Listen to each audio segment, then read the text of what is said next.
Kok banyak orang Indonesia kerja di bidang keperawatan di Jepang ya? Emang gajinya seberapa? Kerjanya ngapain aja? Simak video ini sampai akhir karena aku akan bahas secara detail.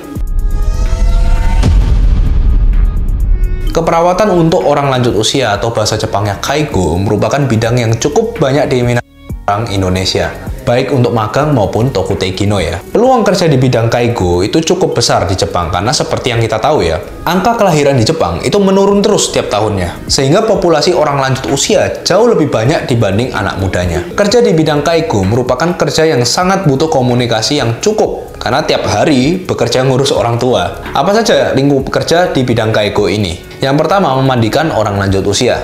Mandinya tidak setiap hari. Ada yang 3 kali seminggu, ada yang 4 kali seminggu, tergantung peraturan rumah sakitnya seperti apa. Lalu yang kedua, membantu orang lanjut usia di bagian ekskresi. Yang ketiga, membantu melakukan aktivitas sehari-hari seperti makan, minum, jalan-jalan gitu ya. Dan juga mengaturkan janji tamu lansia jika ada tamu yang ingin menjenguk. Setiap rumah sakit peraturannya pasti beda-beda. Namun biasanya satu orang perawat bisa menghandle sekitar 5-7 orang lanjut usia. Kerja di bidang Kaigo ini gajinya sekitar 16 hingga 19 juta rupiah tanpa lembur. Jika ada lembur, maka bisa mencapai di atas 20 juta rupiah, tergantung berapa banyak lembur per bulannya. Biasanya ya, menurut pengalamanku menerima loker, pekerjaan Kaigo ini ada shift malam sekitar 5 kali per bulannya. Namanya shift malam ya, kamu kerjanya dari sore hingga pagi besoknya. Lalu, satu lagi yang perlu dicatat dalam bekerja di bidang Kaigo ini. Karena pasien yang kita hadapi ini orang lanjut usia ya, maka hal-hal seperti dijambak rambutnya gitu ya, ditarik-tarik bajunya gitu ya, itu adalah hal yang biasa. Jadi nggak boleh baper. Harus ada kesabaran yang ekstra.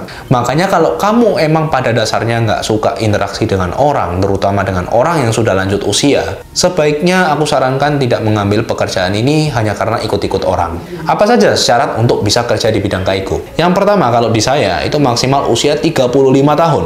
Yang kedua, minimal lulusan SMA atau SMK. Yang ketiga, tidak boleh ada tato atau tindik. Tidak boleh buta warna. Ya, karena kamu akan menyiapkan obat juga.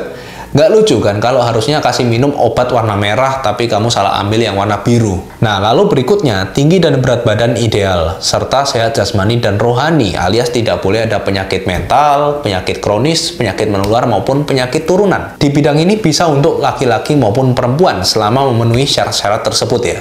Lalu, untuk kemampuan bahasa Jepang, minimal N3 dan mengambil ujian SSW untuk bidang keperawatan. Nah, untuk bahasa Jepang sendiri, misalkan sertifikat kamu hanya N4 nih, namun kemampuan komunikasi kamu setara N3, maka itu masih bisa saya negosiasi ketika kamu wawancara. Nah, lalu untuk daerah kerja di bidang Kaigo ini rata-rata di pinggir kota atau di desa. Karena rumah sakit lansia kebanyakan dibangun di daerah yang tidak terlalu ramai, teman-teman.